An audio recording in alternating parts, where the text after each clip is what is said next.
Welcome back. Okay, Mr. Okoye, you were talking about the last inspection. It's sort of saying that be different. In England, we were trained as Her Majesty's inspectors. They trained us. They have moved away from that. They created Ofsted. Don't understand? Like a policy assurance agency, independent of the Ministry of Education. Okay. Because you cannot be an inspector under the Commissioner of Education and write that her schools or his schools are bad. Yeah. And she is your boss. Okay. Who are you to do that? So want the quality assurance agency you would like to set up to be autonomous, have a relationship like the Auditor General to the system. You're auditing what the Minister of Education does, and you write the state of state education yearly and publicize it. Graft. Everybody sees Graft. No, let it be so that it will not be under pressure to obey the minister. How dare you say the school in my state cannot take WAEC because we approve if the school. You will be afraid to say that. You cover it up. But once you are independent, you write your report, let them do what they want to do. And you close the schools that don't obey. Okay, Chief Akonde, all of this points to, I started when I introduced you, I said funding. Funding, now, before you came, he talked about in-school training. We're not talking about an inspectorate division. Are these part of the plans of your state trust fund? Yes, we have a comprehensive plan. We are guided by the edict, and all that we have been discussing are part of our mandate. We have an autonomous body, and we can do a few things on our own, although every year we have to report to the assembly. Let them know what we have done. It is very important because, like the prof said, you cannot tell that the school is not doing well. The commissioner may not take kindly to it. But in everything that we do, we will keep the commissioner involved. But we have the power to do what we think is right for your state. Okay, so let me ask you this. That fund is supposed to be about 50 billion. Yeah, that's what we want to raise. That's what you want to raise? Yes. Is it possible for you to give us an idea of how that 50 billion will be spread? I mean, the tertiary institutions, your state, for instance, went on strike. We heard one of the lecturers there talking about how they've declared an indefinite strike. So, unless they get 100% payment of salaries, how would that 50 billion be spread? Thank you. The 50 billion, we hope we will get. We hope to get it. And you know that we are launching it on the 21st of November in Ibadan. And we have been working hard to make sure that a lot of people see things the way we see it in Oyo State. And we are going to spend it in a judicious way. What are the parameters? Is it 10% to inspection, 40% infrastructure, 30% recurrent? How would you spread the 50 billion? We don't have the percentage, but all those things that you mentioned are the things we are going to use the money for. Infrastructure. Okay, how are you hoping to raise this huge amount of money? Yes, because we can raise it through donations, gifts. Gifts may be not only in cash, it may be in kind. Okay. A company can agree to help us furnish a school. Okay. Because I have experience on that. Okay. PZ has done a lot in that respect. We're going to send you an invoice, madam. Okay. Now, I know that in Lagos State, every company has to pay, I think it's 5,000 naira a year towards the Education Trust Fund. Is there any such plan in Oyo State? Yes. I don't think Lagos State has Education Trust Fund, although they have a section on education. They do. Because I pay education tax in my company. Yes, that may be different, but what is called Lagos Trust Fund, I don't think they have it yet. Because I went to see them, I've gone round actually, I went to see them. I went to a few states only have this education trust fund. I think Ekiti has, and there's another state that has the education trust fund. And there are we are expecting to get some money through the government, a percentage of like 5% VAT of money accruing to the government will come to the fund. 1% of some money from institutions will come to the fund. These are areas where we intend to raise money. But whatever money has been raised, we are going to use it for the purpose for which the fund was set up. You were set up sometime in June, right? You were inaugurated in June. July 10th. July 10th. So July, August, September, October.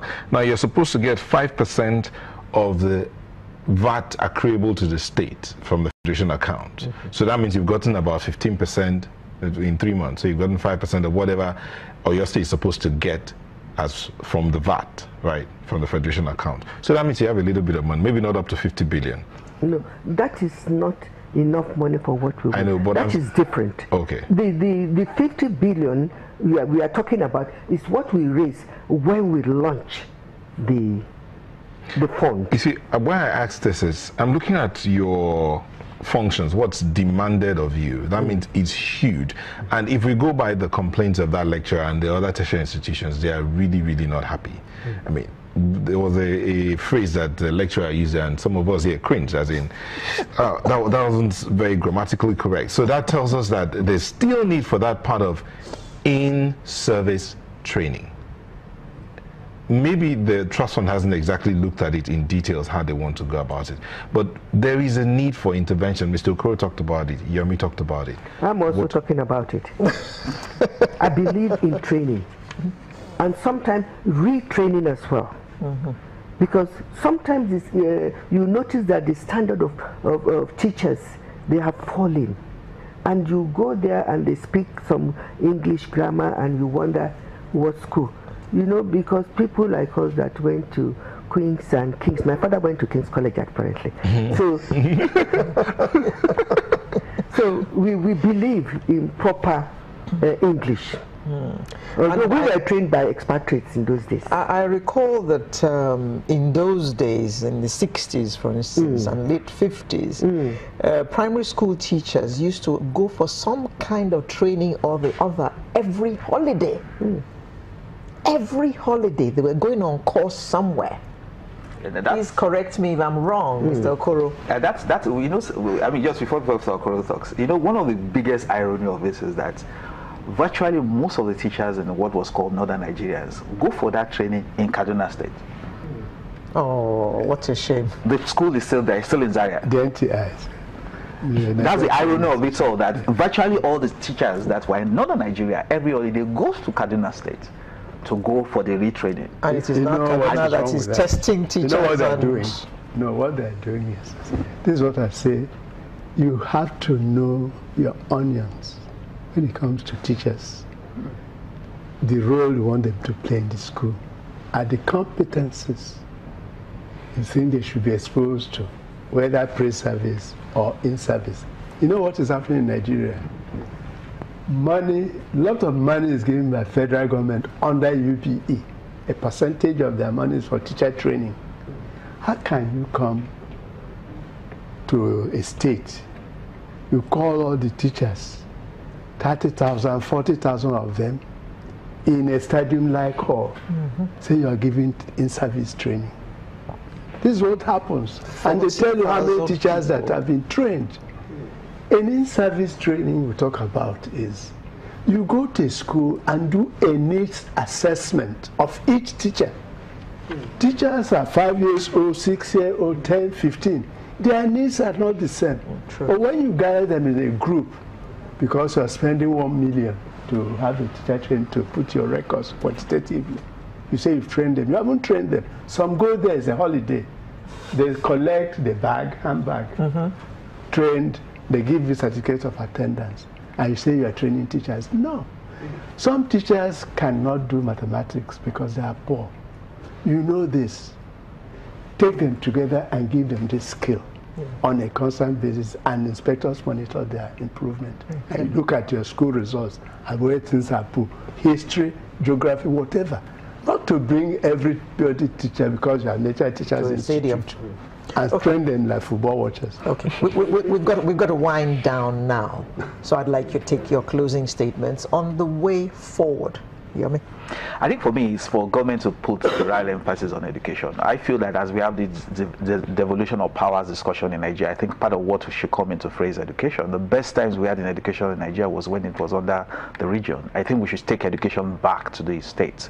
Okay. Let each state determines how it wants to train its children. I also think we need to also put a lot of emphasis on strategy for a reform of educational system.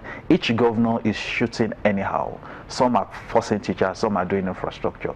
We're not going to get the right result if we are not strategic, and strategy is what wins the result. Maybe the last one I also want to appeal to the governors and those in powers, including Chief Mrs. is we need quite a lot of emotional intelligence to respond to these issues.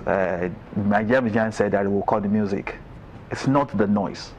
There's a silent way you can revolve education without any noise. Okay. Anambra has shown us. Anambra went from 21 to 4 states in education-wise, and they got the results. Thank you very much.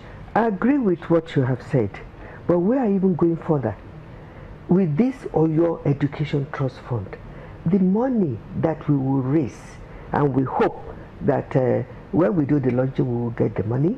We will use it to train teachers, and also do infrastructure, and inspectorate division will be there.